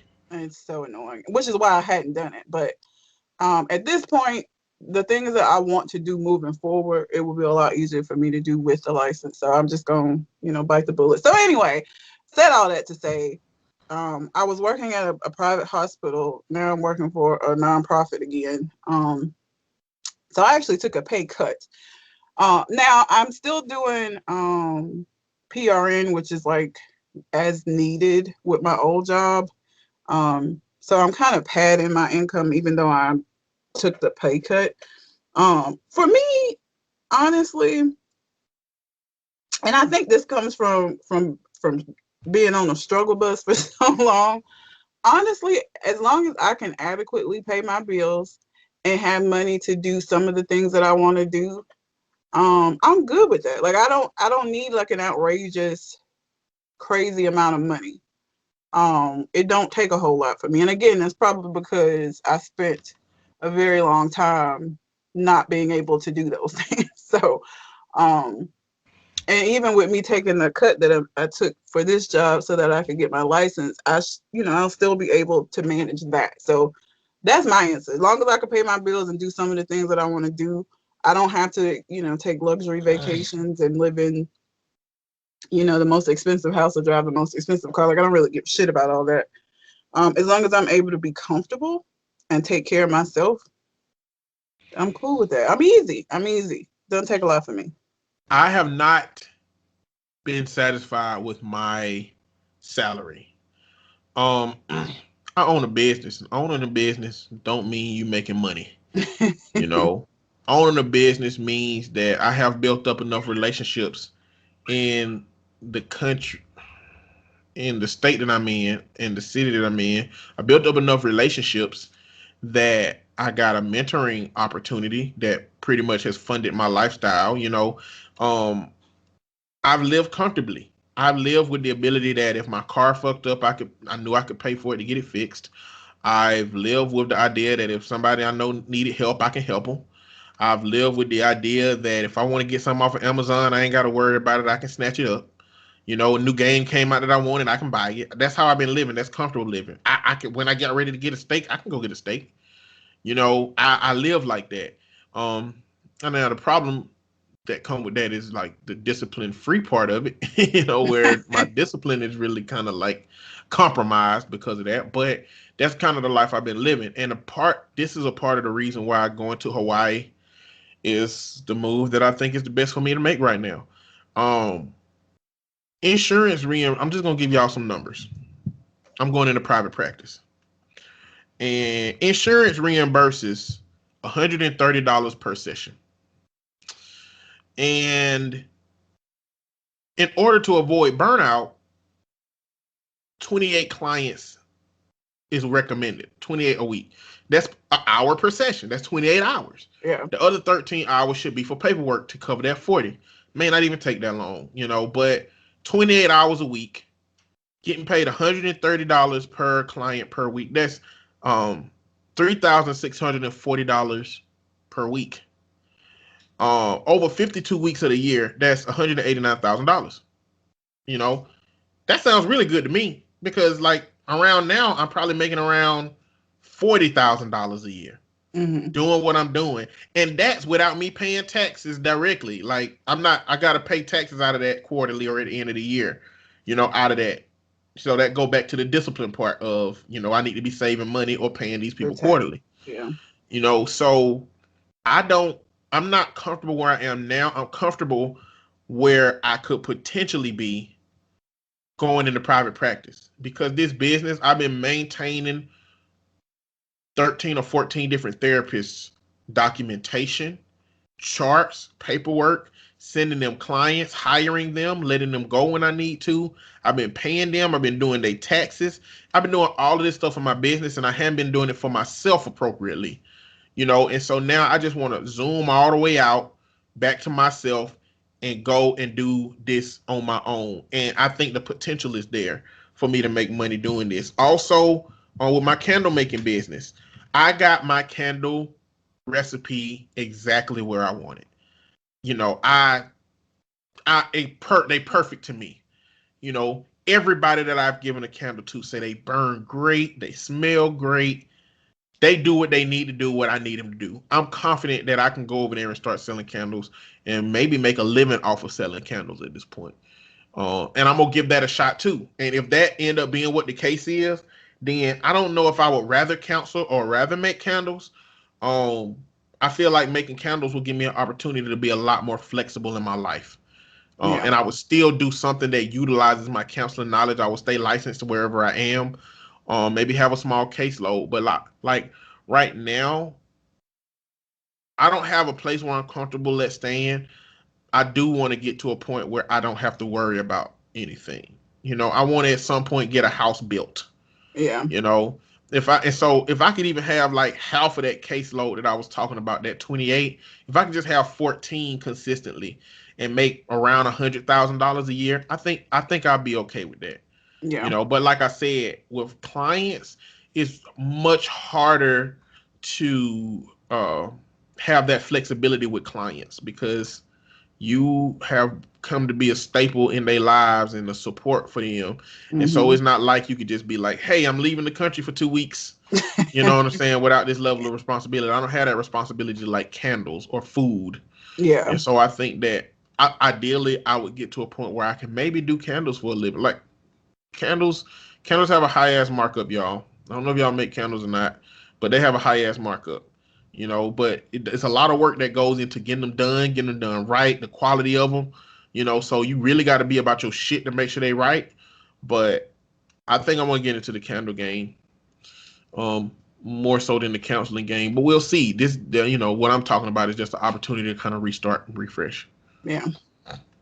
And that my goal is in getting my license is to be able to do that, work for myself and have a little bit more control over my approach. Because when you work for an agency, you're a bit confined to how things are done, how they want things to be done. So that's my long-term goal, which is why I'm breaking down and going back into agency work. Yeah. For the time being, until I can get my license. Because when I get this shit cranked up in Hawaii, you know what I'm saying, I'm gonna have to bring some people out. I'm with it. Bring you out. Me and Remy. Anyway, 6, related to the last question, could you date/marry someone who made significantly less than you? Well, significantly less than me, you struggling. Y'all struggling. Wait. Date? Yes. Or marry. Date? I mean, I guess I guess in order to frame the question in a way that's consistent, how about the person that you dated or married was gonna make this salary for like significantly less than you for the duration of y'all lives? Again, because of what I make significantly less than me, it's. So could you make, let's say $20,000 more than what you make now? Okay. And that will give you all the comfort that you need. Yeah. And allow you to do everything that you need. And the other person brought in $20,000 a year, between 20 and 30. I mean, so you'll still be able to do everything you want to do. Mm-hmm. You might have to carry that other person a little bit, but it's still enough for you to do everything that you want to do. Like, is that something that would you be able to be in it? Yeah, because the thing is, and I think you know this, but I'm not good with people doing stuff and giving stuff to me. So like when I'm dating somebody, like I'm not one of those people that need a lot of things and a lot of stuff. So like I'm a much more time-based person than I am like things. So as long as he was okay with it and he didn't have an issue with the fact that I made more money, because that can be a thing. I think I would be okay with it. Because my thing is, you need to have a job. You need to be working towards something. Like, you can't be unemployed. I can't date somebody that's unemployed. I just can't. I'm sorry. Listen, y'all. I'm too old for that. I gotta expose myself, not in a nasty way, but I'm going because Red, it might get mad. You might get mad. I don't know. You gonna get mad? I don't know. Red is in a different place in her life right now, y'all. Okay, we used to not be able to get Red to go anywhere with us at all, and so I used to have to come up with conniving ways to get Red to come with us. You know what I'm saying? And the most conniving of what I did to get Red to come with us is I talked to everybody else and told them, y'all know that she ain't come with us. You know what I'm saying? If we don't do something. And so what I'm going to say is I'm going to pay for everybody. You son of a But y'all send me the money on the back end. That way I can pay for her and we can all have fun together like we wanted you to come out. When did you do that? I ain't telling you when I did that shit. Now, don't get me wrong. I paid for everybody's shit before for no reason. You know what I'm saying? But there have been some times where I was like, I want Red to come today. She ain't been doing shit. She been having sad eyes on the podcast. She got to come today. And this is how we got to do it. I could not believe you. Anyway. I've done that shit. But I want y'all to understand the level to which she don't want people doing shit for her. Yeah. She do not like people covering her bills, paying for her food, none of that shit. And I do that shit all the time. Like, I don't give a fuck. You know what I'm saying? And I mean, it's not even like a pride thing. It's that, I don't know. I always want people to know that you are in my life. Your position in my life is because of who you are. And so if I don't ever ask you for shit, that's not a question. You know what I'm saying? Like, I know that if somebody's offering, it's very different. But it's just like shit. We have a friend. I'm not gonna say who. We have a friend that works for AT&T. I was gonna go buy my internet in this house. I'm in the basement is where my little setup is, and the internet didn't reach down here. And I was gonna go on Amazon and buy an extender, and he was like, the fuck is you doing? Why would you go? Because it didn't even cross my mind. Like, oh, he works for AT&T. I have AT&T. I could probably just talk to him. That I don't think in those terms about the people in my life. So like, that shit is very difficult for me. Like, accepting stuff is so hard. I'll be looking for niggas that got the hookup. Like, I can't wait to meet a doctor that can be in my circle. I'll be like, hey, bro, you got time to? I got something going on. Like, can you do some blood work? I got you, man. Just come on down to the clinic. I'll get them to take some blood for you. Let's see what's going on. Like, I can't wait to get a doctor in my circle. Like, I love having niggas in my circle because I'm a nigga in the circle.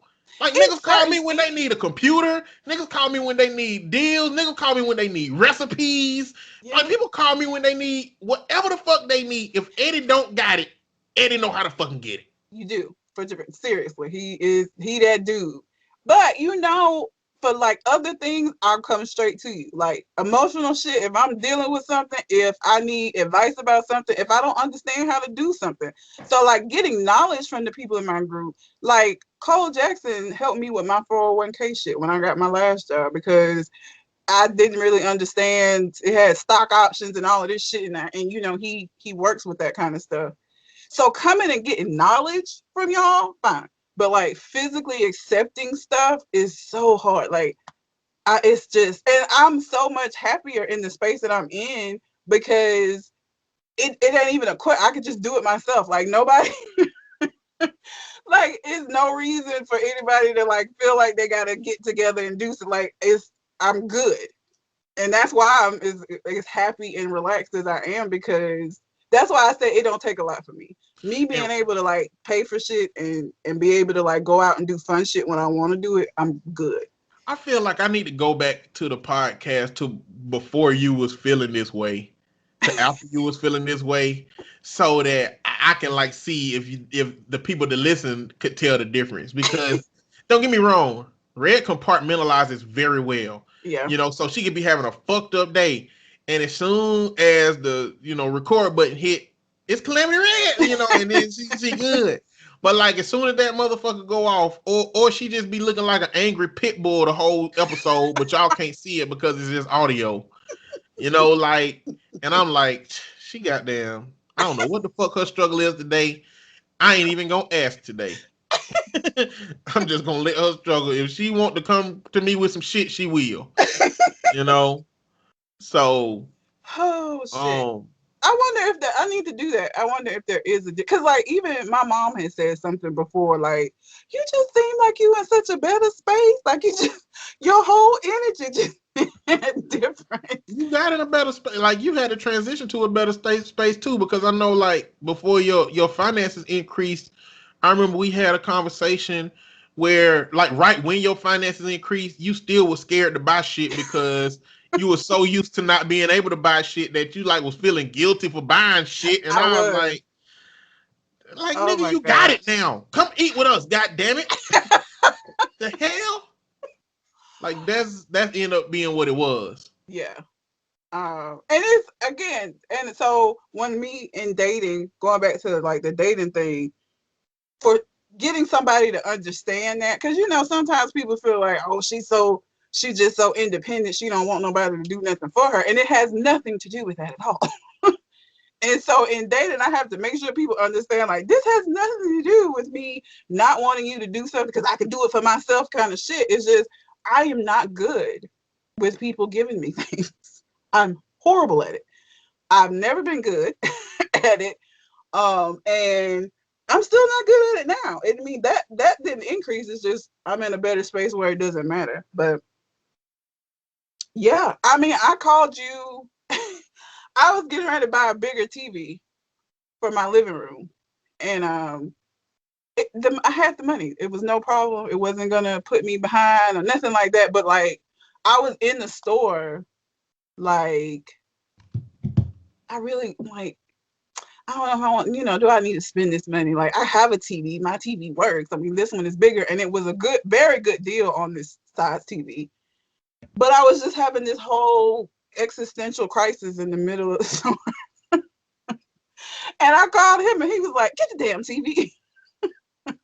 Just get it." Yeah. Just get the goddamn TV. You'll be fine. Okay?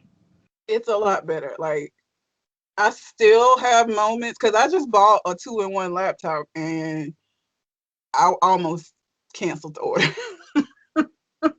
Like I almost was like, you got a computer? You don't need no laptop. You already got a computer. You just go downstairs and use the computer. So that's still part of my own thing. But because of that, I don't think dating somebody that made less than me, as long as it wasn't a situation where I feel like I'm having to take care of you making less than me, I wouldn't care about that because, it don't take a lot for me. Yeah. It just really doesn't. I'm an easy to please person. I know it may not sound like it on the podcast because I just sound like it's a lot, but it's not at the end of the day. It's not as difficult as it probably appears. Was that her last question? Yes, that was it. Thanks for providing great content. A week without your podcast is like a week without sunshine. Sincerely, Oh, Nikki. thank you. Thank you, ma'am. I appreciate that. You know what? Again, I've said this on the show before. It's just so crazy that people enjoy this because these are the conversations we literally have regularly. Yeah. Like this, we're just doing what we normally do, just recording it. It's different. It's so It's a funny. different experience. Let's see. I have some Reddit posts. I got one that goes in with what we was talking about. So Okay, you want to do for yours? Thanksgiving. So let's do mine real quick. Okay. All right. Ooh.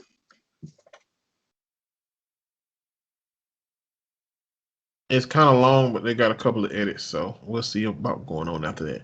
Okay. Am I the asshole for having kicked my daughter-in-law out of my Thanksgiving meal after her vegan feast fiasco? Oh, Jesus.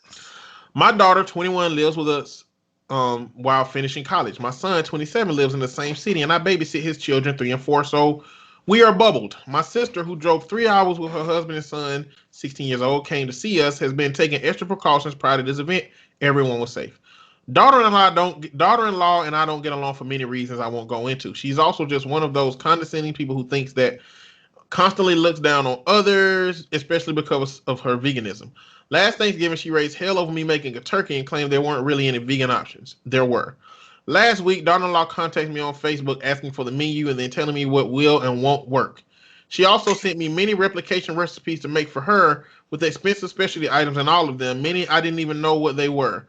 This annoyed me because I had already made sure to give my son, her, and her kids vegan options for the day, but it wasn't good enough. I finally just told her to go pound sand. I don't know what that means. And that she could bring her own dish for her family if she be that picky. Thanksgiving happens. They arrive late with a ton of food dishes, parading them in, all with this vindictive grin on her face. Turns out she, out of spite, took the exact menu and made her own version of every single dish. Needless to say, I was livid, but I held my tongue. My sister and daughter in particular did try the food and enjoy it. Every time they complimented her, she would give me this look as she received her thanks before tagging on something like, I just wanted to make a Thanksgiving meal that everyone could enjoy. The part that I finally snapped was at dessert. We have a family tradition where right before we sit down and say what we're thankful for, it's usually family or being able to gather. When at her turn, she got the same smug, vindictive grin on her face and in the most condescending way said, I'm thankful for starting the new tradition of a cruelty-free, inclusive Thanksgiving, and I hope it continues next year. Read it, I saw red. I waited until my turn and then said as calmly as I could that I was thankful that this would be the last Thanksgiving I'd be spending with her. It took them a moment to catch on, and soon enough, nasty words were being exchanged on both sides. I finally kicked them out. I didn't think about it until this evening when my son sent me a text telling me that he would not be letting his children come over until I personally apologized to his wife. He said that while he sees my side, she didn't mean it, and that I took it too far by publicly embarrassing her when she spent so much time making food for everyone. Okay. My husband is telling me I should just apologize because it was rude of me and isn't worth it. He doesn't really get why it hurt me so much that she copied my meal to one-up me and thinks the more food, the merrier. Am I the asshole here? Let me know. Go live with them then, husband. Since you think I overreacting and it's a big ass deal, see if they got room for your ass in their house. And you can eat her little vegan ass meals all the goddamn time. You fucking serious? Your daughter-in-law is a dickhead. And you put up with it for a lot longer than I would have, because when they start bringing in all these goddamn dishes to my house, to my Thanksgiving dinner, because you want to be a fucking smart ass, it would have been on then. You sat through the whole thing and gave her, and for your son to say she didn't mean it and I embarrassed her. She sitting up here talking fucking slick and having these fucking little smirks on her goddamn face this whole time, and you ain't say nothing to her. But then when I put her ass out because she crossed the line, I'm wrong. Well, you know what? You keep your kids over there. Because you're going to need me to watch them before you're going to fucking need, like, you crazy. Like, I hope my girlfriend ready, because if that shit ever happened with our kids, that's 3 and 4, and we've been babysitting, I'm be a fuck them grandkids. Give a fuck. Guess they're gonna have to pay for their own fucking babysitter. And you know what? When them kids turn 16 years old and ask why we ain't been over grandmama and granddaddy's house, I'm gonna say because your dad is a fucking dickhead. He don't choose women right. And he bought a woman over here that was fucking with our family dynamic, and I can't have that shit in my house. So kids, blame your fucking daddy. And you know what? At that point in my son's life, he'll know that I do that shit. So hopefully he'll know not to bring nobody crazy enough over here to do some shit like that. Especially for me. Like if somebody could, like, that's already dead. That's already dead. Somebody talking about, if she sent me a message on Facebook asking what was on the menu and I told them and she told me what will and won't work, I'm gonna be like, bitch, you won't work. You're not coming. Son, she either ain't coming or she bringing her own fucking plate. And I don't want to hear shit about no motherfucking meat. I don't want to hear shit about no cruelty. I don't want to hear none of that goddamn shit. And if I hear any of it, then you can take your ass to her family house for Thanksgiving. You know what I'm saying? She's choosing to fucking come here. Either she got family that she can go to, or she need to go hang out with her vegan friends for this holiday, because this is my fucking holiday. This is when I don't like her fucking ass either. That's probably why she got to come over here, because she done alienated them as well, because she sounds like a little bitch. I feel like my son will know me well enough to know don't try that shit, because my mom is not with it. She's not with it. It's going to be a fucking problem. Like, you ain't for you to send me a message talking about how I can't see my grandchildren until I apologize because I was wrong. If you don't check your wife, go ahead and pay all this money for a babysitter, because you don't need me for your children before I'm a fucking need y'all. Like, you done lost your mind. You have lost your mind. If Jordan you think that she's gonna come in here and disrespect my house. Jordan mean, fuck them kids. So, first edit, I absolutely had vegan options for them to begin with. I had an entire entree for them, plus some backup nuggets for the kids, a few side dishes, most were vegan with non-vegan add-ons, and a dessert that I made. She told me that those were fine, but the other entrees wouldn't work and that I needed to make them all vegan. It wasn't a request to make something in particular. It was demand that I redo everything. My son let it slip that she spent hundreds of dollars on the food to make what she did, and he seemed to blame me for that. Another note is that although the threat of the grandchildren hurts every time, it isn't the first time. Last time she made it 2 weeks and gave in because they rely on the free child care 4 times a week while she's working. I did not literally tell her to go pound sand. That's an expression. I told her that was the menu and it will not be changed, but she was welcome to bring her own dish for her family. Another edit. Wow, this really blew up. I have a mini update. I've spoken with my husband and I've told him that I flat out feel unappreciated. I spent days making this meal, and for him, who watched me struggle, to blow it off as nothing was honestly hurtful. I additionally reminded him of the other issues we've had and have informed him that I'm no longer going to be taking this from her or my son. He is welcome to talk to them if he likes, but I personally am done. I'm done being their free labor. I'm done labor. I'm done being her punching bag and power step. I'm done just all around. We talked about it a bit more, and he respects my choice and has apologized for his part in this. As he fucking should. He definitely should.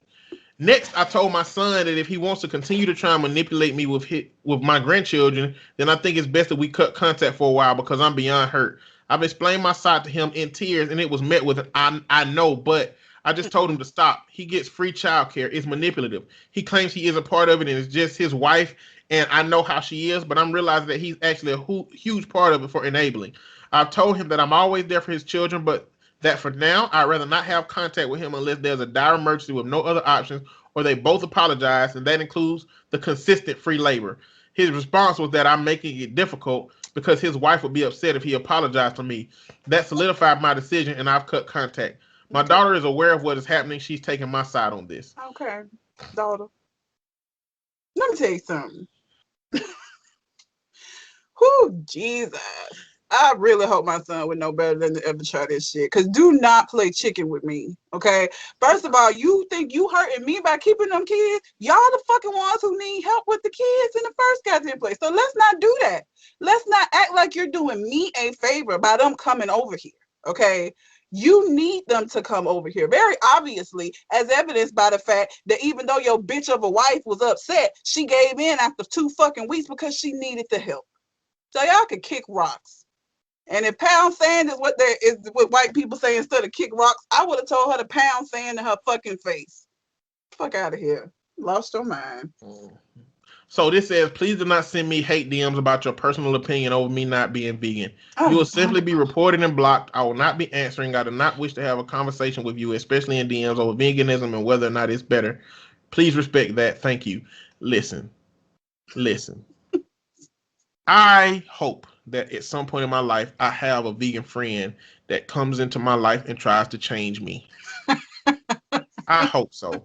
Because you know what? I'm going to have a whole vegan meal and I'm going to tell them it's vegan and it's going to be made with chicken broth and milk and all of the shit that they're going to be like, this is extra delicious. How did you get this texture? How did you get this? Does it taste like vegan food? Because it ain't, bitch. Delicious, ain't it?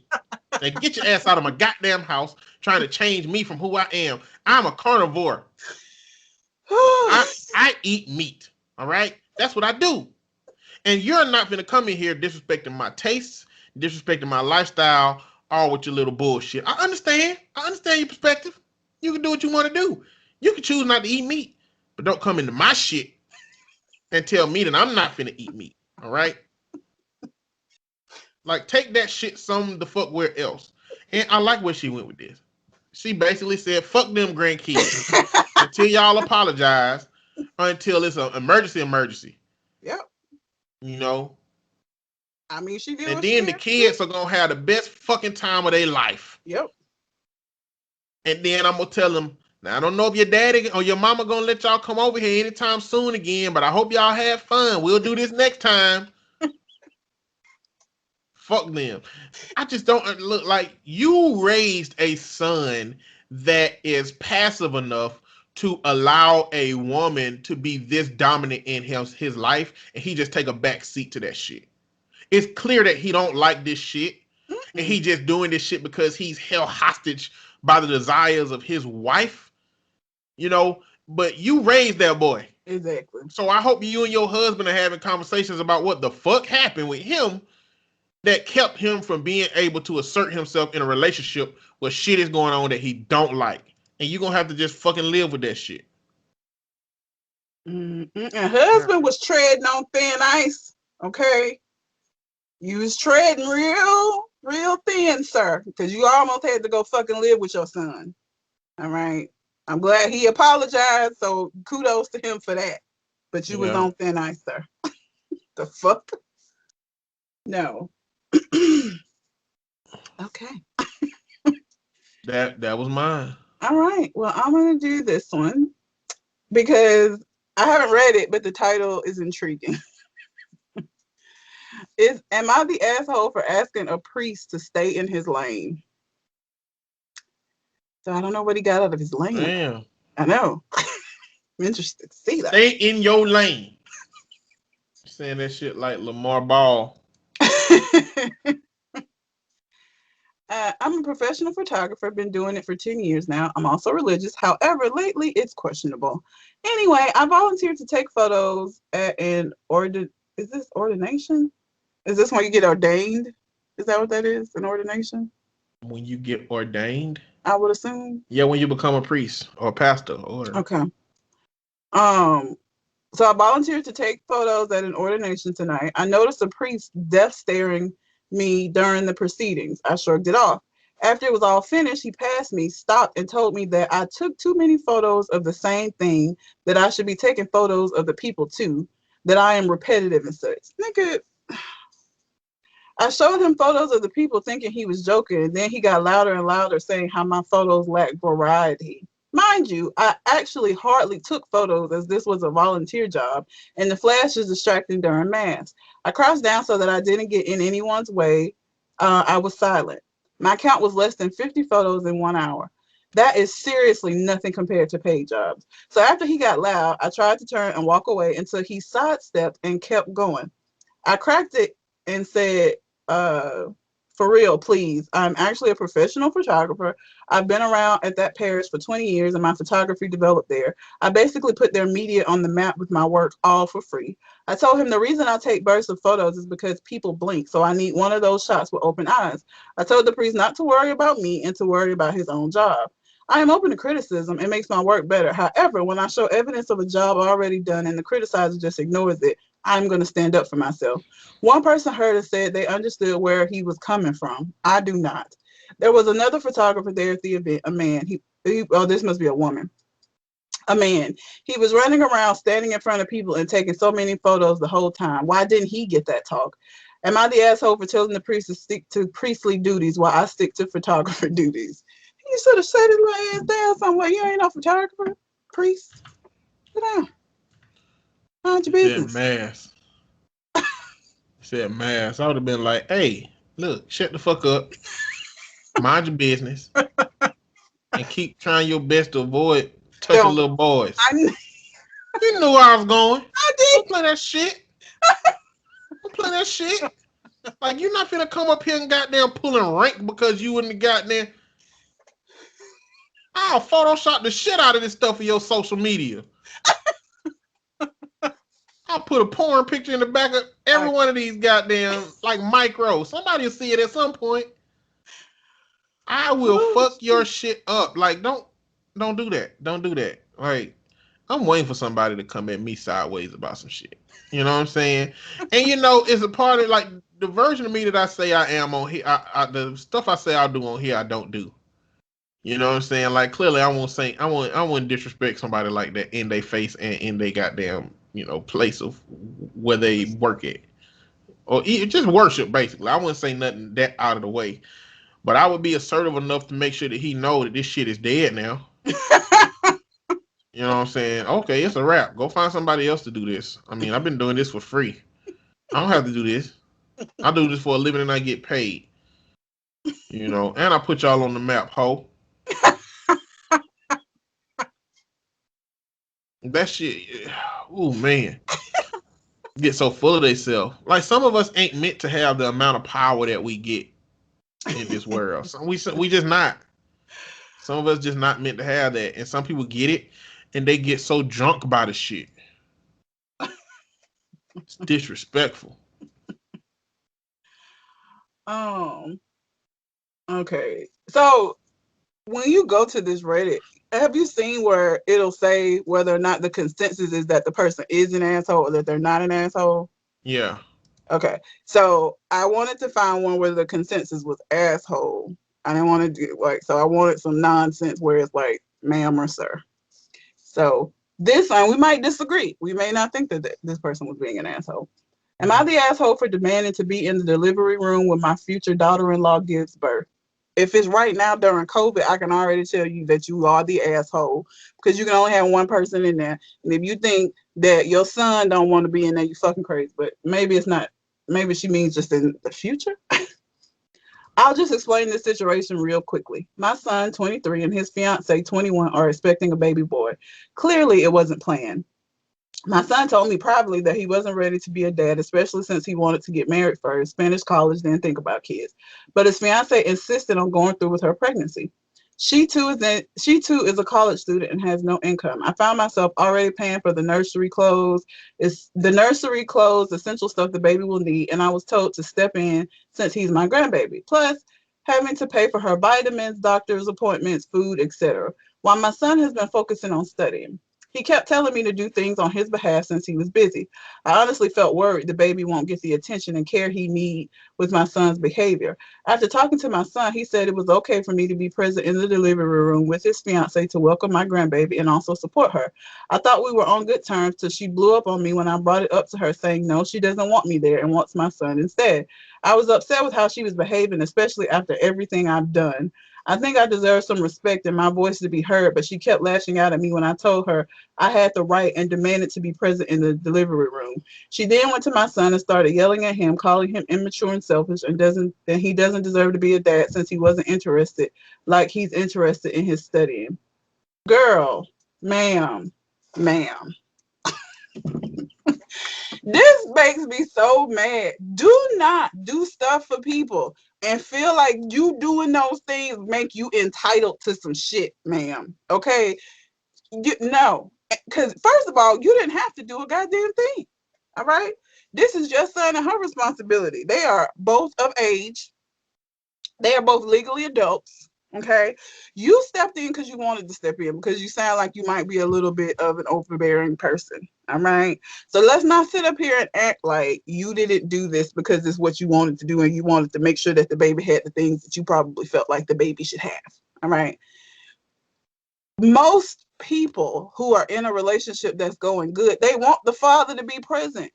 For you to say that you have a right to say, it ain't you. She the one gonna have her feet up in them stirrups pushing out a fucking baby. If she don't want you in there, she don't want you in there. Okay? That's not how that works. You can't say, well, I did all of this shit, so you gotta like that's not, nobody told you to do all that stuff. You chose to do it. You just said because you saw how your son didn't seem interested, you wanted to step in. Because I don't care how much he asked me to do. Okay? I didn't fuck her. You did. You knew that you was in school and you had, so you're gonna have to figure out how to balance it out, because when that baby get here, there's gonna have to be a balancing act. Now I won't say I wouldn't have helped, but it just sounded like you overstepped, and because you overstepped, now you feel like you're entitled, and that's not how that shit works, man. Yes, you are an asshole. Yeah, I mean, it's definitely fucked up. I just don't like when people like leverage their relationships with you to try to get other shit that frankly don't even belong to your ass. No. That shit don't belong to you, bro. Like, I don't know why you would. But that's how you fuck up relationships in your life. Like, how entitled? Like, what made you so entitled to believe that you should be able to be in there with your? You know what I'm saying? Like, what daddy is supposed to say? Well, I wasn't in there when you was born because I let your granddaddy be in there. What? Gonna be like, Daddy, you wasn't in there when I was born? Why not? Because your granddaddy's a bitch. That's why.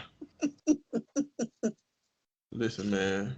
This shit's stupid. You're like, you gonna fuck up your relationship to be able to see your grandkids more in this moment. This is what you're choosing to do at this moment? Well, you whatever. don't leverage things. Like I do stuff for people because it's what I want to do. At no point am I doing it because later I can say, well, I did all of this. Like, that shit is whack. Like, I can't stand that. That makes me like, and again, especially right now with COVID, you can only have one person in the delivery room with you. Like before, I mean, you couldn't have like 5 or 6 people, but you could have more than one. So you could have like your mom and your husband or whatever. Now it's down to one person because of COVID. So like, this is your son's girlfriend. Like, she don't even know you like that. Like, yeah, you bought the baby some stuff, but if I'm finna go through a life-changing event, I want who the fuck I want in there with me. And you ain't it. You ain't my mama, you his mama. Okay? You can see the baby when the baby come out. You don't have to be in here during the moment that he comes out, okay?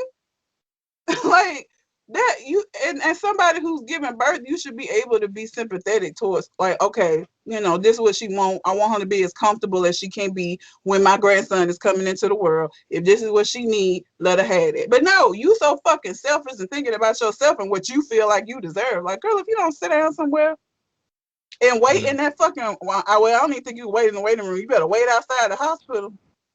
I think that's what they're doing now. Yeah. Because of COVID. Like, you don't sit your ass down, man. You don't leverage stuff over people like that. At all. Because nobody made you do that. You chose to do that. You could have chosen to step aside, do whatever it was you wanted to do, but not become so involved to take up your son's slack. You chose to do that. You can't choose to do that and then get mad. Like, you shouldn't have did it, should. Shouldn't have did that shit, my nigga. Shit. Bitch. Time for that. Tripping. Like, girl, no, you are definitely the asshole in this situation. Very much so. Like, my Lord Jesus. Do you want to do another one or? It's up to you. I'm gonna do this one just because this is a sore subject for me. Okay. Am I the asshole for not making my daughter wear makeup? My daughter recently turned 13 and has chronic acne all over her face, shoulders, and lower back.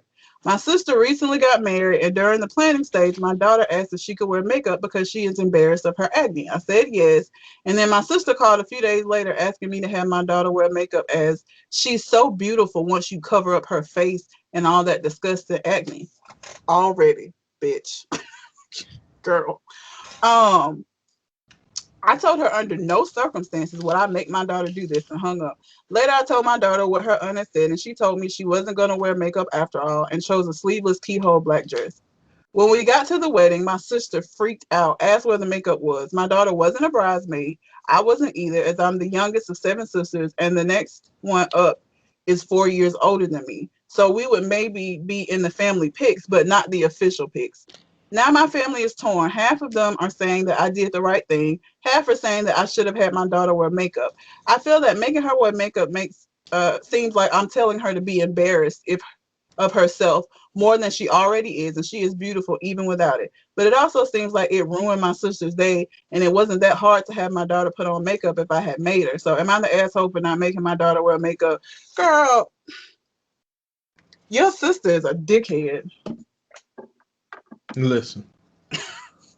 I don't know what kind of families y'all come from where they be split on shit like this. But you know what? If you don't like the fucking color yellow, right? Mm-hmm. And I like the color yellow, and I come somewhere with a color yellow and it ruin your day, well, I don't give a fuck. I'm sorry about your fucking day. Now, I love my child, and I've grown up.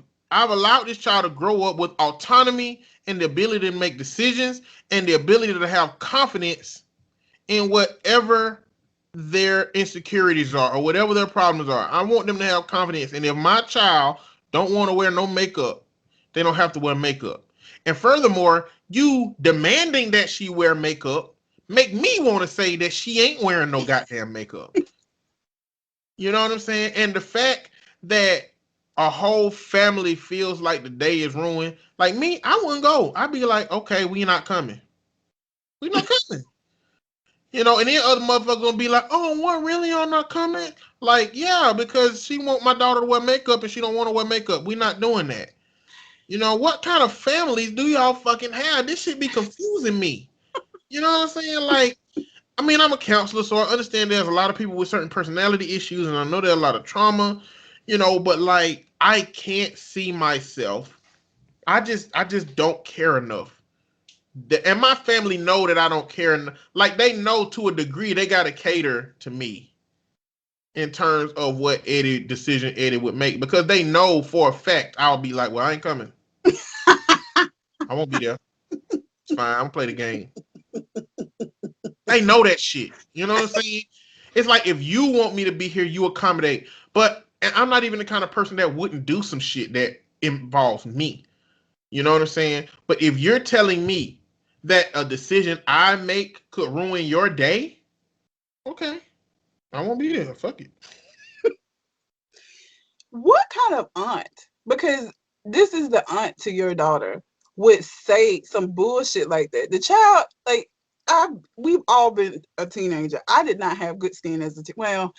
Looking back, it wasn't as bad as it was in my mind, but in my mind, the acting that I had was terrible, and it made me very self-conscious. And so it's like, you know, that if she has acne that is this bad, she already probably feels some kind of way about it. And then here you come talking about, well, she's so beautiful when she covers that skin up. Bitch, she beautiful with or without. Okay. And yes, the fact that you even said that, fuck you and your wedding. Because even if she ain't even in your wedding, first of all, but even if she was in your wedding, I am not going to do something at the detriment of my child so that you can have a good fucking day. You done lost your mind. First of all, if she already got bad skin, her putting that makeup on even for one day and it not being cleaned off properly, like, could add and make her face so much worse. I'm not going to put her through that for your fucking day. This is one of my issues with people in weddings. You have some people that can be reasonable about shit, but you have other people who feel like everybody is supposed to just cater to every little whim that they fucking have because they're getting married. And that is not so.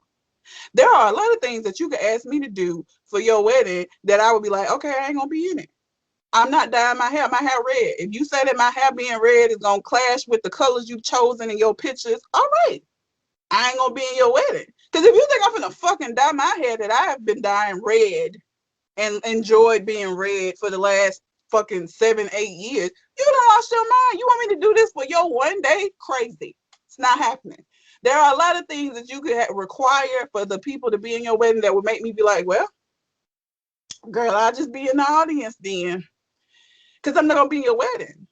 Because I'm not going to do it. And so I definitely would not make my daughter wear makeup. She ain't even in your wedding. Again, even if she was, I wouldn't make her wear makeup. And if that was a problem, okay, you want cohesion and shit, cool. She ain't gonna be in your wedding. But no. And yeah, I don't know what kind of family. Why would they be split about this? It's very obvious that the sister's being a bitch. It's very obvious that the sister is not being a good aunt to her niece. And so for the family to even be split, it's like, what the fuck kind of shit? What are you confused about? Where is the split coming in at? Like, where is it where you are like, oh, I get it. I can see her point. How? How do you see her point? She don't have a point. She's pointless. The fuck? Whew, my Lord. And again, I get that weddings is supposed to be a special day, and that's fine. But when your requests become unreasonable for that day, fuck you and your day. And you can go on about your day without me. Because I'm not doing it. Like, I'm not. I'm sorry. I'm not making major changes in my life for your day. Like, no. I'm sorry. Can't do